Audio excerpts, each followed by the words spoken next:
Welcome to the Intelligence Amplifiers, podcast that celebrates the people who make the intelligence a collective superpower.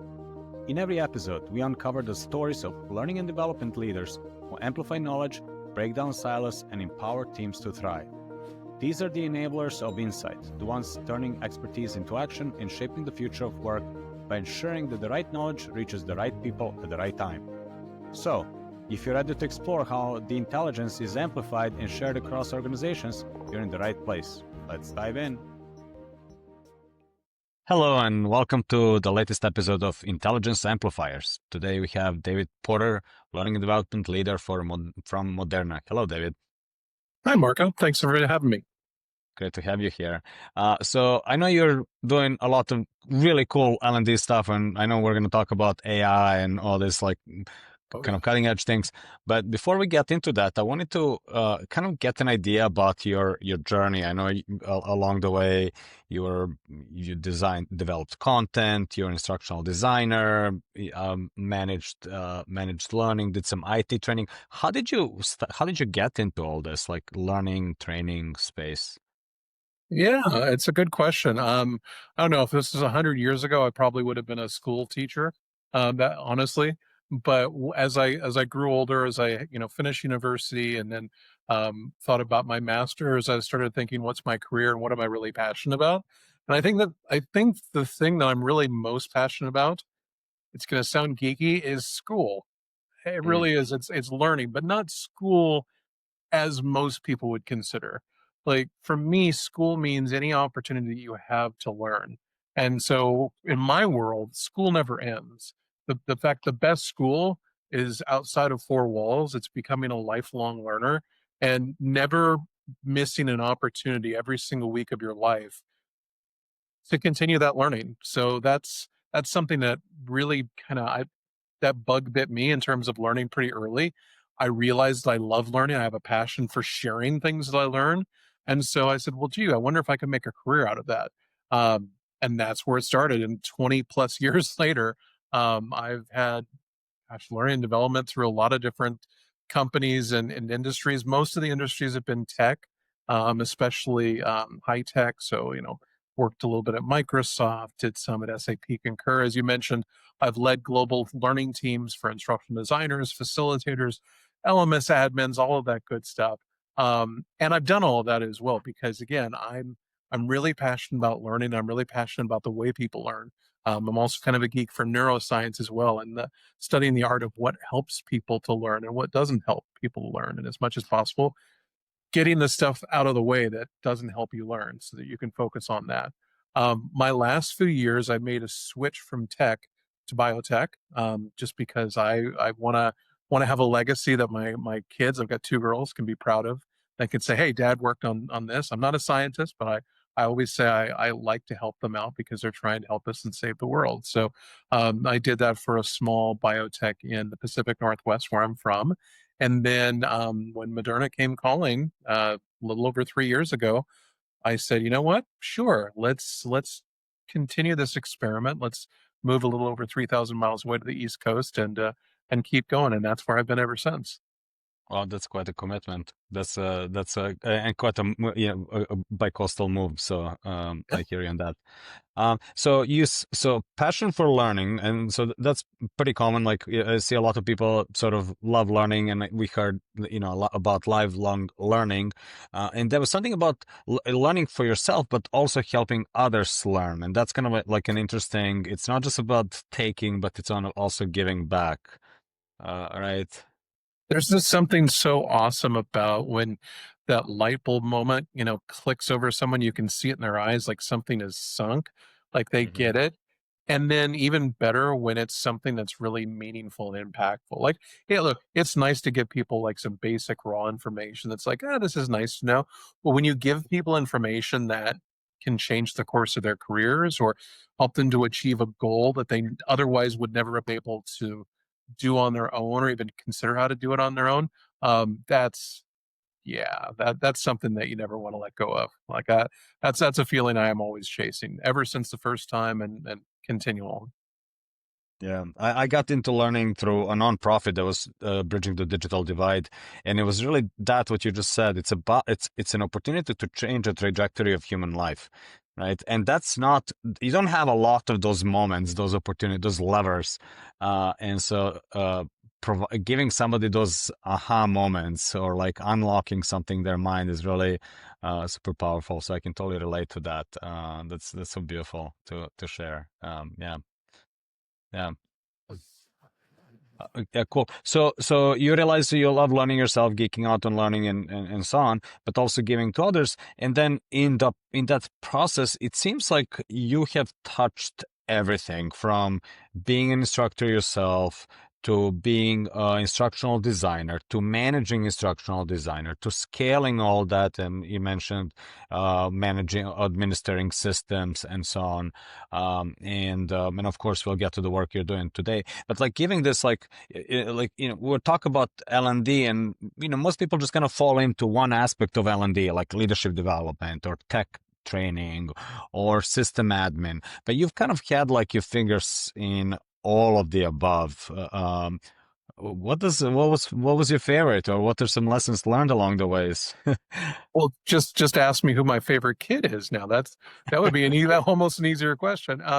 You're right. I have, and I think the real reason I don't think I know the reason is because I'm fascinated continuously by the way people learn. So I Mhm. had a Verizon Wireless was one of my first big jobs that I had, and they were one of the things they did a really good job is letting you learn everything that you wanted to in order to set up your career. So when the time came to be an instructional designer, yep, that's how I started. And then when the time came to be a classroom facilitator, yes, I did that. E-learning designer, sure, creating courses and courseware, um, learning how to deliver assessments, and then working for Microsoft through a small company called MediaPro, and the Microsoft certification program and question stems and all that, and then how to administer LMS, and then how to also do reporting and tracking, setting up dashboards. Like basically when someone's like, "Hey, are you interested in this?" My answer is yes. Totally interested. I want to learn more. And then once I learn, I want to pass that on just like with everything. And so the journey for me, at least in my mind, has been a really clear kind of linear. I learn how to do it, and then I learn how to do something else. And then once I have an amassed knowledge, I lead those teams and those strategies who are doing that, and I pass on what I've learned and guiding, mentoring, coaching, all of that, which is again, it's exactly what I love. And then to your point about the topics, I mean, take something like compliance. I started that pretty early in my career, and no one typically likes compliance learning. That was how it was pitched to me. And so the challenge was, David, how can you make something that is absolutely boring and even painful for people to go through, and how can you make it interesting? And I said, okay, well, what if we turn it into a kind of a game where you earn points and you can do leveling? This is before we had gamification in mind. Like this was just in my mind, I was thinking choose your own adventure books, like back in the 80s when I was a kid, I would have those. And that course actually did really well. Like, okay, this is cool. So again, that opened up doors to, okay, well, let's do something for leadership development because soft skills are the other thing that people don't like. And okay, well, you know what? Salespeople, they don't tend to like to be in training as well. Can you do something engaging for them? Sure, we can do that. All right, well, leaders are really difficult because their schedules are challenging. Can you find a way to engage our leaders to get them the learning that they really do need and develop them, and then also do succession planning and everything else? And then, oh, by the way, hey, you know what? Change management is also important. Can we get you change management certified? Hey, you know what? Talent development is also really important. Can you help us to create like a career ladder? So I, without giving you my whole CV, that's basically like everything just continues to tack on. So it might seem kind of odd that I've had my fingers in everything, like you said, but to me, it just seemed natural. It's like, yeah, of course. Like I need that new next skill to unlock that next thing. So I'm just going to learn it and do it. Or I'm going to teach other people how to do it afterwards. Got it. I hear a lot of curiosity, and I also hear a lot of generosity in all that. That's been sort of like a common thread across. It seems like your work experience. So that's super awesome. Cool. Last few years, obviously, you moved from coast to coast to take this gig at Moderna. And what did you see in that? Like, what was that sort of appealing thing that kind of tipped you over to like, yeah, let's make the move? So it was really interesting. There were a couple of things that were really important to me. One was the focus on oncology. So even though this Hmm. was during the pandemic and COVID-19, and obviously Spikevax, which they had just gotten emergency approval to administer, that actually wasn't what attracted me to Moderna. What attracted me to them was at that time they called it the personalized cancer vaccine, or PCV, where they were taking the samples of the cancers and actually analyzing to create personalized, like, of one, your own specific neoantigen to fight against that cancer, to essentially unmask those cancerous cells to your body so that your body can take care of them. That was, to me, that was mind blowing, because everything I'd seen and heard up until that point, including at Zymeworks where I was working at the time, was, well, we can create a treatment or a therapy for a very specific type of cancer, but it's almost impossible to create something that's going to work for everything, because you're thinking one treatment for a big population, where Moderna said, no, let's actually create multiple different types of treatments, so many that you can get it down to an N of one and you can have your own personalized one. That blew my mind. So that I was already on board. And then there was there was a case study um, where they were talking about kids who are born every single year with an HOTC deficiency, which affects the way that their bodies can process ammonia, and it can lead to really bad life complications. Quality of life is difficult. They get on kidney dialysis. Sometimes they have to have transplants. All of this, and even though it's a fairly rare disease, Moderna said, no, we think mRNA can do something about that, and they used AI, which I was like, wow, I didn't realize that biotechs were actually using AI. That's cool. Hmm. And they used the mRNA platform to develop something that could actually work for those kids. And as a dad, I mean, I was already hooked. I'm like, okay, if we're helping kids, like, that's awesome. And I think the third thing that really just it sold it was our president, Stephen Hogue. Um, he talked about, in very, very basic and easy to understand language, how mRNA is really where the science of software, science of coding meets the science of life. Putting those two things together, and being someone who I'm not a coder myself, but I've worked with engineers and software developers. The idea of putting something in your body that's like a white hat hacker that's Hmm. coding directly into your cells to give you the answer, I'm like, that makes so much sense. Where do I sign up? So yeah, it was a pretty quick and obvious, like, yeah, this is exactly where I want to be. So we put code into silicon, but now we're putting code into carbon as well, right? Into our own bodies and hacking that. And I get how, like, there's I heard, there's obviously it's cutting edge, right? Like, yeah, I even tell my kids today, like, I'd rather do something that's computer science is sort of like that's what I did. The cool stuff is now elsewhere. And so biotech is definitely one of them, but there's also a sense of purpose, like a higher purpose, and it's healing and transforming. Again, we're talking about transforming people's lives, but this time through medicine and actual healing of the body. And so that those are the things that I kind of I heard on in that. And so great. So I totally that makes sense. So you got this gig, you started working there. How much I would imagine Moderna has a lot of very smart sort of scientists, and that are doing some really cool stuff. But there's also sort of like the rest of the population. And I don't know exactly what the split is. How much of your learning and development work touches which population? Sort of like I see individual contributor scientists versus managers versus salespeople versus whatever the makeup is. Like, what's the footprint of the your sort of around there? I'm Yeah, if it's a curious. digital If it's a digital college, it's technically everybody, 100% of Hmm. everyone around the globe. Hmm. And that's Hmm. because not only does it include AI Academy, which we'll talk about in a little bit, but Hmm. also little things like, digital tooling. It's like, hey, how do you use basic things like Teams and WebEx and, making sure that you're using those actively and correctly to have your meetings and also to, transcribe notes and make sure that you're getting everything done on time. How do you make sure that you're using some of the other different tools that most of our departments use? So yeah, it that and along with leadership as well, because I help out with leadership. I have kind of a fortunate and unique perspective. I do get to touch the whole company. Hmm. Cool. So tell us a little bit about the realm of digital tooling, or what does that involve? And I have some questions there, I'm sure.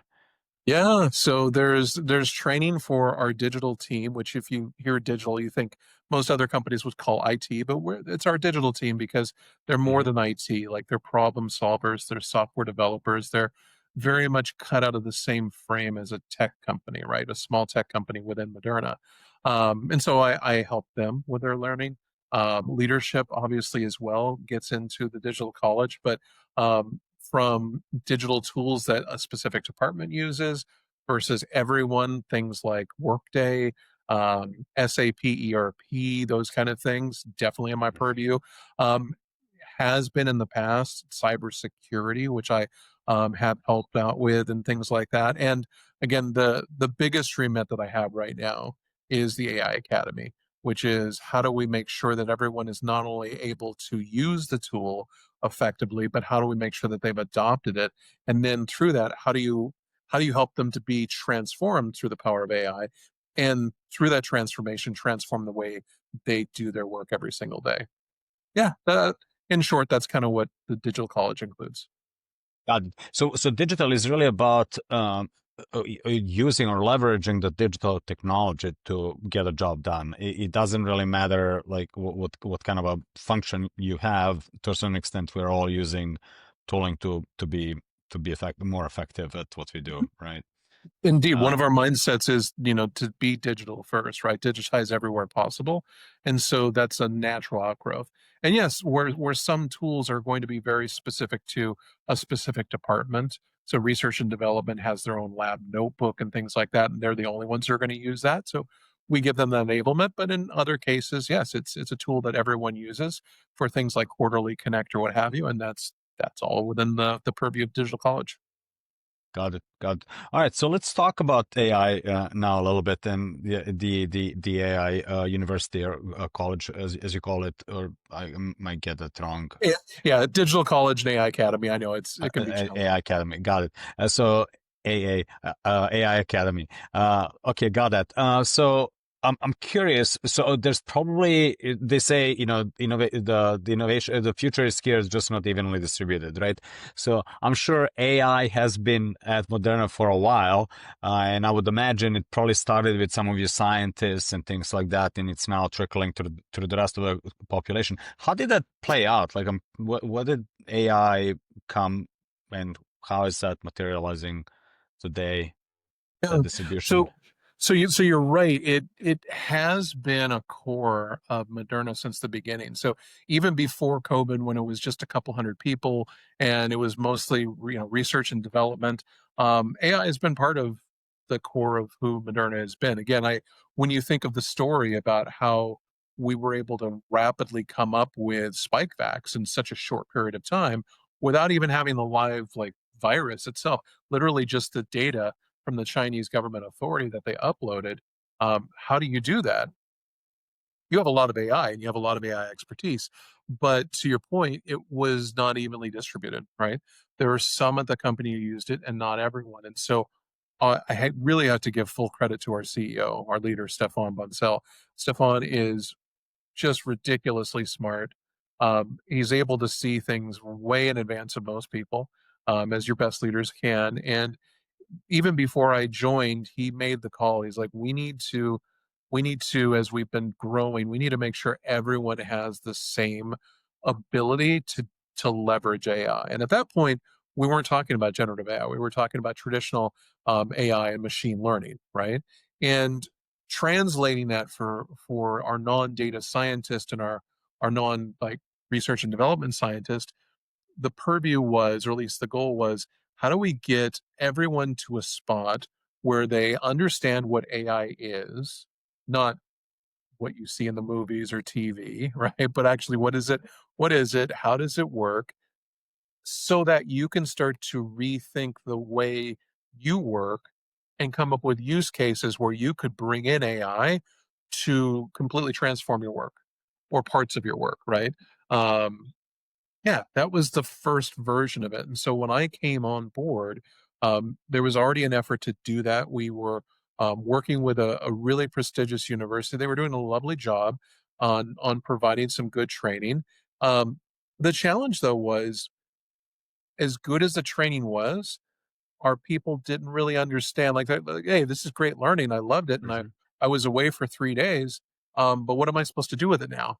And so what we ended up doing is taking a different tact shortly after I got involved, completely rewriting everything from the ground up to focus less on what would a degree in AI and ML look like, and what does it look like for you at Moderna? And it's talking about things like, okay, let's talk about your data. Let's talk about data workflows. Let's talk about risks. Let's talk about opportunities for taking a manual process and redoing it. And through that, coming up with something really awesome, which I have to give full credit to my colleague Bryce Chalamel. He is our VP of AI at Moderna, and he's ridiculously smart. Um, Coming up with the 5 superpowers of AI and sharing with people, hey, in real concrete ways, here are the 5 things that AI does better than just about anything else. And that was one of those first light bulb moments for not only for me, but also for the company. Wow, I never knew you could do it. I watch movies where they sprinkle the words AI onto something and just magically it appears. No, I actually get how AI works now at a basic level. And now I am inspired to create use case ideas, which was great until it wasn't. Because after a while, you've trained almost the entire company on traditional AI ML, and you have a backlog of a couple thousand really great use case ideas, and you don't have several thousand people in digital to run through all of those. You have to do ruthless prioritization, and you're leaving a lot of great ideas on the table. But that was the first version. And then the second version, which came about in 2023, as we all know, that's when OpenAI and ChatGPT really like took the stage. Was wow, let's talk about large language models. Like, yes, it is machine learning, but it's an LLM over the top of it that allows you for the first time to code using not coding, but the language of your birth. Like you can code using the English and ask it questions and do things like make it talk pirates and talk to your kids about, why there's vaccine hesitancy and things like that. And you're like, for the first time, I was like, wow, we actually now have the opportunity to take all those use cases. And instead of saying digital, please do this for us, you can democratize AI and everybody can have access to it. And so for the last couple of years, ever since 2023, the AI Academy has all been about generative AI. How does it work? How do you use it? Basic prompts, creating agents like really good sound GPTs, making sure that you've got excellent data acumen so that your data that is the foundation of all good AI is good and sound and solid, making sure everyone in the company has a license and goes through it. Yeah, in a nutshell, that's where we are, and that's why I'm excited to say, as our leaders have said to others, we've hit 100% completion. Like 100% of our employees who have licenses have taken the training, and they're actually using ChatGPT on a daily basis right now as we speak, and creating over 8,000 custom GPTs. And realize we have maybe 5,000 employees, so that means everyone is like dug in and doing real work with generative AI every single day, which is just, to me, it's exciting. I don't know why you'd want to be any other place at this point. Got it. So I hear, I talked to a lot of a lot of our customers at Plus Plus are also forward-thinking organizations, and there's definitely been in the last couple of quarters this like huge shift toward like we gotta adopt AI, right? And it comes straight from the top, and it's a lot of sort of touting AI and talking about it, uh, and mandating.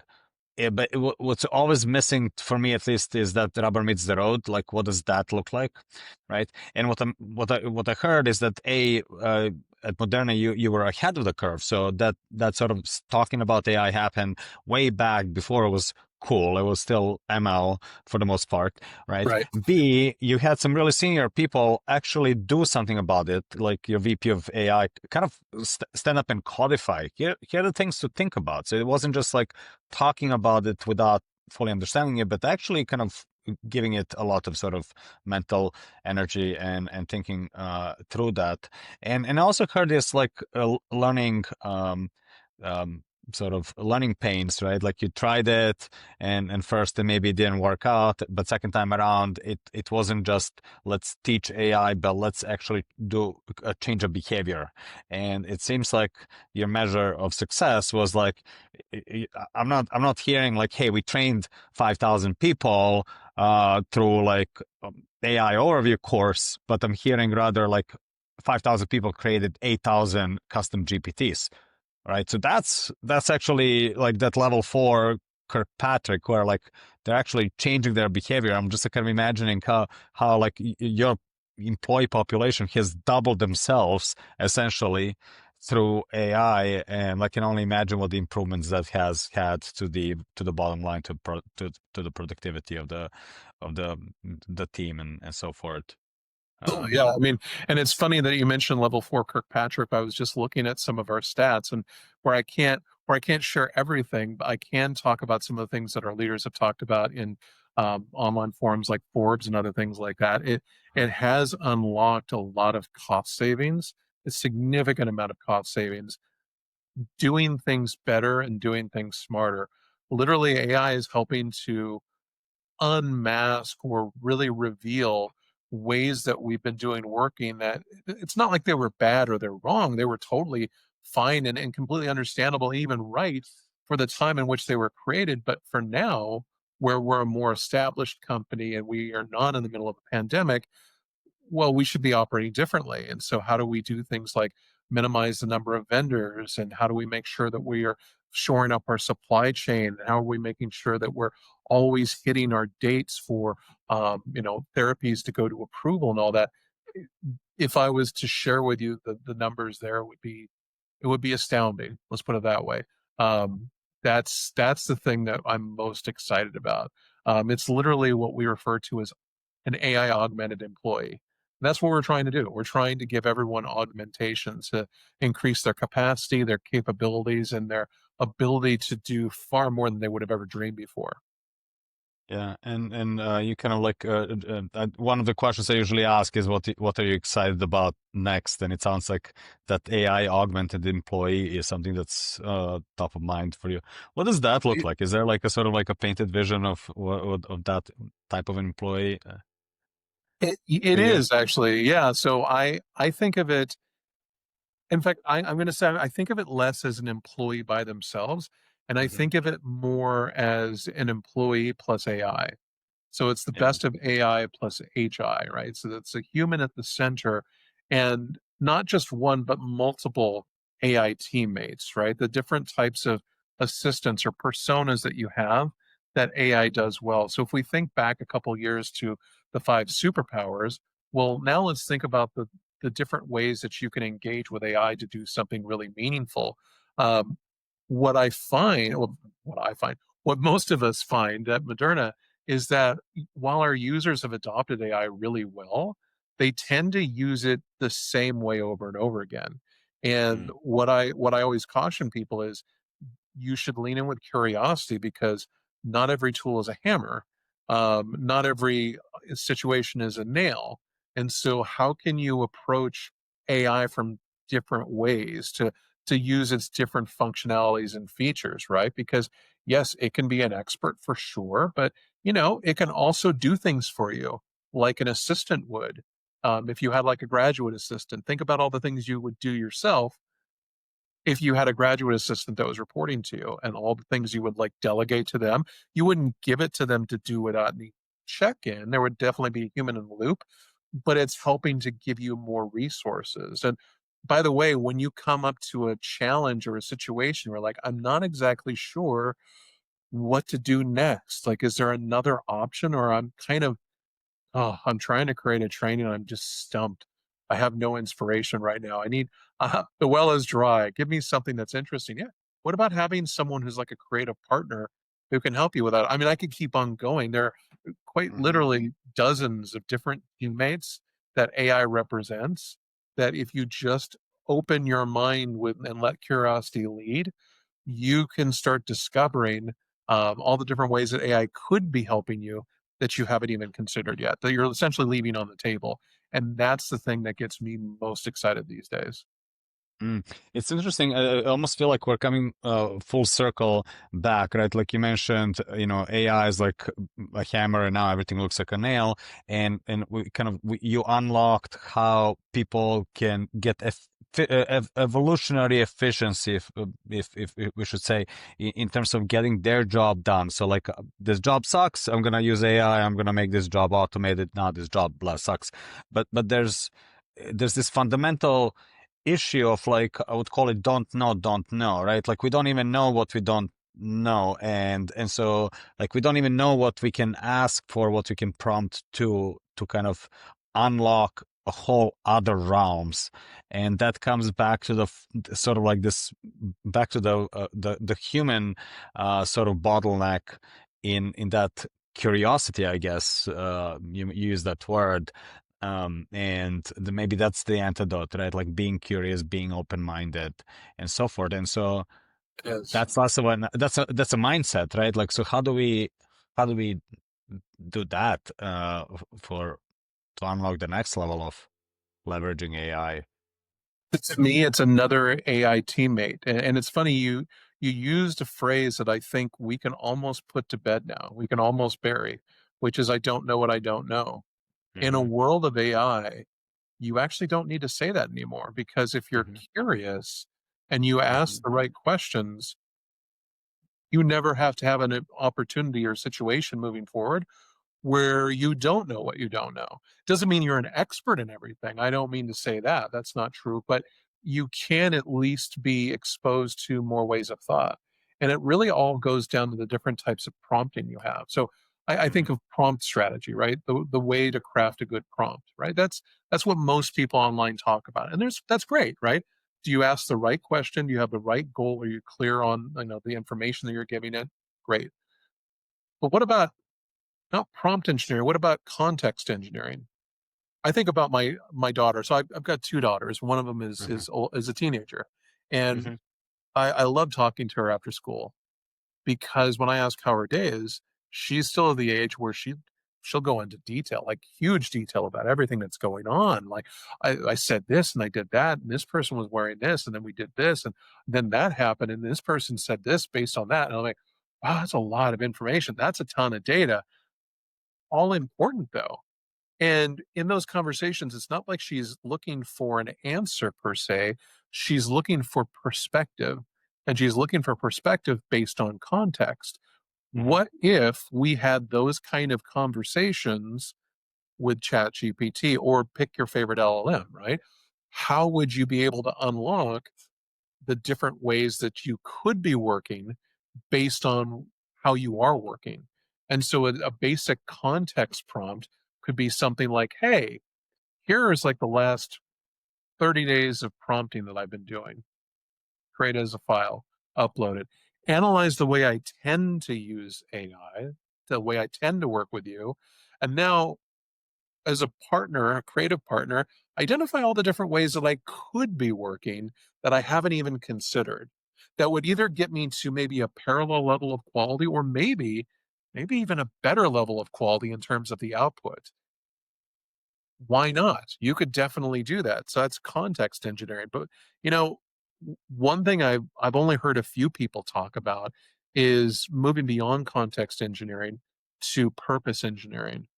And when you're talking about purpose engineering, you're blending what's important to you in your life, your values, your objectives, things that get you out of bed in the morning, the reason for your role, your job, and saying, hey, you know what? I know I could going back to those use cases, I know I could kind of slap AI into a process and make it a little bit better, a little bit faster. But what if I completely re-envisioned why I do what I do? I question it and say, is there a better way that if this role and this task didn't exist before AI and it just landed today with AI, how would we completely redo that in such a way that we would have transformative experience? Purpose engineering. So to me, Mhm. that just goes back to, again, going back to your question, there really doesn't have to be an area that you don't know that you don't know. It really all boils down to how much information you're giving ChatGPT, how curious you are, and how open to experimentation you are. I Mhm. find universally at this point, I've yet to find someone who doesn't fall in this mode. The best AI users are the ones who have the most amount of curiosity and they're the most willing to experiment. And as a scientist, not worry if an experiment fails, because there's no such thing as a failed experiment. Experiments are there to see, does it work or does it not work? And if it doesn't work, you've learned something. That's key and critical to getting from where you are to where you want to be. And so, yeah, that's in a nutshell, that's what gets me all excited. Got it. Got it. So going beyond, like one way to use AI is for this like sort of atomic jobs, right? Like I have a problem, I just ask it, I get a solution. In other words, I need fish, it gives me fish, right? Like it doesn't really, teaches me how to fish or anything like that. Then there's the next level, which is more, well, over time it builds a context, and it could be a teammate around this or that, and it's over time you kind of like learns that. But then there's this even longer arc or bigger arc, which is about purpose, right? And it's almost like an AI that over time learns what you're up to and how what you want to do, and so there's just a longer arc of relationship, I guess, with that something. So that's what I heard. Yeah, Um, you definitely can. And I would say, though, it doesn't take particularly long amount of time, so long as you've got your data aligned and you know what, again, going back to prompt engineering, you know what your goal is and you know what your context and your data is. And I would also say that each level is important, right? I don't need to reprogram or recreate the wheel for everything I do. yeah. Sometimes I just need some insight and I need it, right now so I can move on with the rest of my day. Fantastic. Prompt engineering, awesome. But sometimes I need to go deeper, and realizing that there is a deeper level to go and knowing how to get there. That's what's to me the next generation of generative AI. Got it. Got it. And obviously, you had sort of like you had all these insights about how AI can transform life in general, and you've been experimenting with that because you have your level of curiosity. And now going back to how to contribute all that to a rather large organization, right? So 5,000 plus employees. So how do you take what you've learned and disseminate it at scale? It's definitely not a one person job. The AI Yeah. Academy is thankfully quite a few people. Mhm. So I write a lot of the content, but I don't write all of the content. What I Mhm. tend to work on is the classroom courses, and I also deliver those courses, and that provides an amount of consistency in messaging, consistency in the delivery, the experience of being in ChatGPT together, learning together as an organization, and creating those connections and those relationships beyond your team and your department. So that's one funnel. But another really key funnel is all of what I would refer to as the knowledge nuggets, right? These are Mhm. bite-sized, asynchronous, like self-guided. You can take them at any time. They're part of conversations, they're part of videos, they're part of guides. We're talking 4 or 5 minutes a piece that range from here's how you do XYZ to hey, have you ever thought about projects and how you could use a project to always be working on the top priority thing, never working on a secondary priority? Like framing it again in areas of questions to stoke curiosity is great. And then another really critical piece is our network of champions.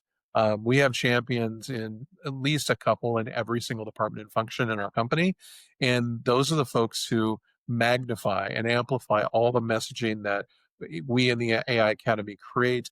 They don't just magnify it, they also localize it. And I'm using localize purposely in a slightly different way than most people do. I don't mean just translating it.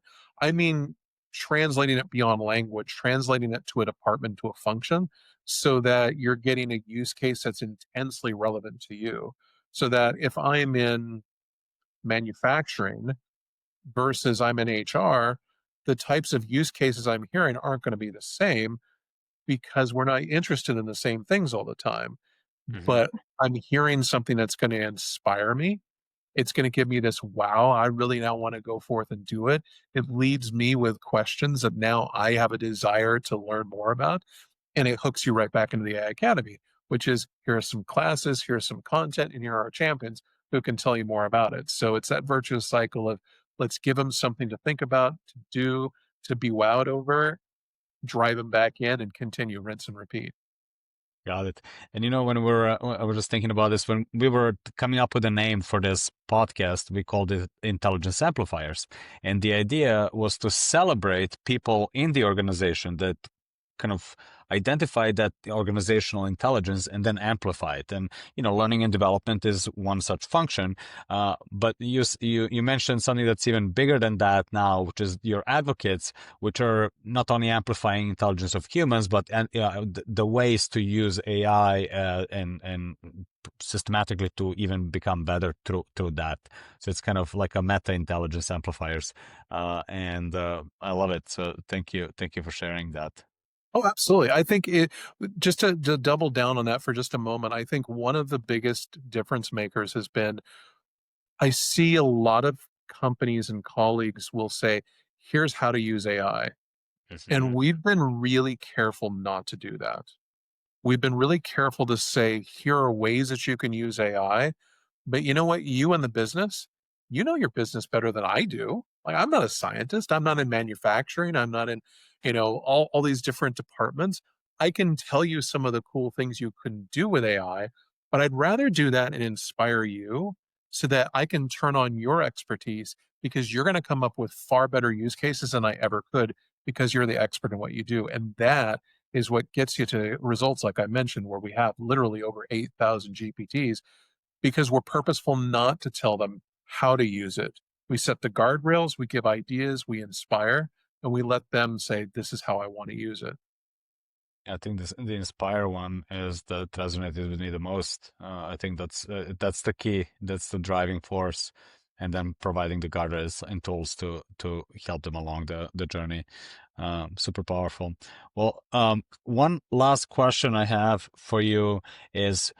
So obviously, right now you're at this cutting edge of AI and at the cutting edge organization, and like you implementing in all that. But you started way back when, and you kind of had your fingers in all aspects of learning and development, as we mentioned earlier. Looking back, what would be one piece of advice you would give to your younger self? Never stop being curious. Yeah. Got it. I think curiosity is, in fact, I've written about this. I have a series on LinkedIn where I Mhm. talk about learning and development, and a couple of the articles touch on curiosity. I think curiosity is so important. Neil deGrasse Tyson talked about curiosity as a kid. How every kid comes out of the womb as a scientist, a natural scientist, right? They're interested, like, well, what happens if I move that glass off of the shelf? Well, it's full of water, and when it falls, it's going to break, and there's going to be water. But I mean, you've learned about gravity, you've learned about tensile strength, like all these things. We're all natural scientists, and life and family have a tendency to kind of beat that out of us. And even school, unfortunately, which again, I have nothing against school and teachers. I love them. I love what they do. I love what they do for my kids. And at the same time, because of our focus, it does get to tend to be beaten out of us. And so for me, curiosity is a thing that drives you to continue to figure out how can I continue to grow and develop? And how do I make sure I unlock that in other people so that everyone is a lifelong learner? That's my goal, right? Even beyond AI, how do I make sure that I'm unlocking the lifelong learner, the curious kid that's locked in everybody else so that they can join the ride? Mm. Getting us back to that source, being curious, which is what we're naturally born with, and giving a permission to be that kid again. That's what I heard. Yeah. Yeah. Cool. Well, thank you, David. Really appreciate this. It was super inspiring. And yeah, appreciate you sharing your story. Of Yeah, absolutely. Thank you for having me on, Marco. I appreciate it. course. That's it for this episode of the Intelligence Amplifiers. If you like what you've heard, be sure to subscribe or follow so you don't miss out on the future episodes. And if you're interested in being a guest or have a question, check out the episode description for how to reach us. Also, don't forget to check out Plus Plus, the platform that makes collective intelligence at scale possible. Find out more at plusplus.co. Thank you for listening, and until next time, keep amplifying.